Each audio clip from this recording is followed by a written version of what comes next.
گزشتہ دنوں میڈیا پر چلنے والی ایک ہی جیسی دو خبروں نے دنیا بھر میں پاکستان کو رسوا کیا۔ مطلب بھکاری مافیا جو اب پاکستان سے نکل کر دنیا بھر میں نہ صرف تیزی سے پھیلتی جا رہی ہے بلکہ پاکستان کی بدنامی اور ذلت اور رسوائی کا سبب بھی بن رہی ہے۔ ویسے تو اب یہ معاملہ دو ملکوں کا نہیں رہا اور نہ ہی کچھ لوگوں کا ہے، بلکہ اب یہ سفارت اور ریاست سے زیادہ اخلاقی اور ذہنی پستی کا معاملہ ہے جو پورے سسٹم کو ایکسپوز کر رہا ہے۔ ایک خبر کے مطابق سعودی عرب میں 4,000 پاکستانی بھکاریوں کو گرفتار کر کے ان کے پاسپورٹ 7 سال کے لیے بلاک کر دیے گئے اور انہیں ڈیپورٹ کرنے کے لیے قانونی دستاویزات بنائے جا رہے ہیں۔ خبر کے مطابق پکڑے جانے والے 4,000 پاکستانیوں میں سے تقریباً 60% کا تعلق صوبہ پنجاب اور کے پی کے صوبے سے۔ اسی طرح ایک اور برادر اسلامی ملک ملیشیا میں بھی بھکاریوں کے خلاف جب کریک ڈاؤن کیا گیا تو وہاں پکڑے جانے والے 80 بھکاریوں میں سے 77 کا تعلق پاکستان سے نکلا، جو کہ انتہائی شرمناک اور ذلت کا مقام ہے۔ ویسے ایز اے نیشن ہماری عزت، ہمارا وقار دنیا میں کیا ہے، ان دو خبروں سے بخوبی اندازہ ہوتا ہے۔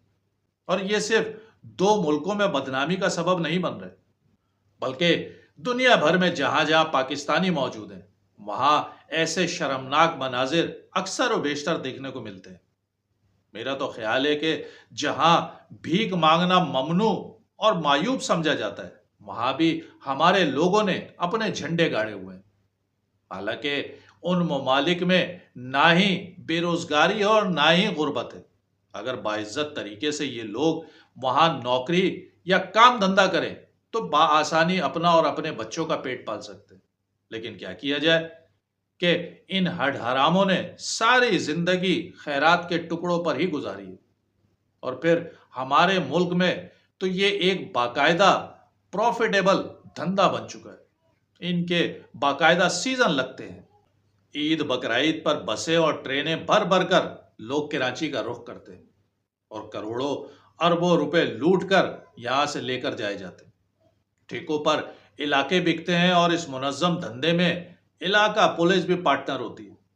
پاکستان میں ان مافیاز کی روک تھام کے لیے نہ ہی کوئی قانون سازی کی جاتی ہے اور نہ ہی اسے معیوب سمجھا جاتا ہے اور نہ ہی کوئی ان کے خلاف ایکشن یا کریک ڈاؤن کیا جاتا ہے۔ حد تو یہ ہے کہ اس دھندے کے لیے لوگوں کو ریکروٹ کیا جاتا ہے، علاقے وائز انہیں تعینات کیا جاتا ہے۔ ان کی متعین کردہ حدود میں کسی دوسرے بھکاری کو آنے کی اجازت بھی نہیں ہوتی۔ اس مافیا نے اب اس کام کو بیرون ملک بھی پھیلانا اور مضبوط کرنا شروع کر دیا، یہاں تک کہ مکہ مکرمہ اور مدینہ منورہ جیسے مقدس مقامات بھی ان کی نحوست سے محفوظ نہیں۔ نہ جانے بیرونی ممالک میں موجود پاکستانی سفارت خانے ایسے پاکستانیوں کے خلاف خود کوئی کیوں ایکشن نہیں لیتے۔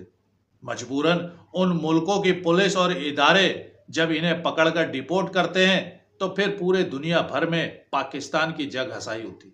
حکومت پاکستان کو چاہیے کہ اس مکروہ دھندے میں ملوث لوگوں کے خلاف سخت ترین قوانین بنا کر ان کے خلاف نہ صرف پاکستان میں بلکہ دنیا بھر میں جہاں جہاں یہ لوگ پاکستان کی بدنامی کا سبب بن رہے ہیں ان کے خلاف بھرپور ایکشن لیا جائے۔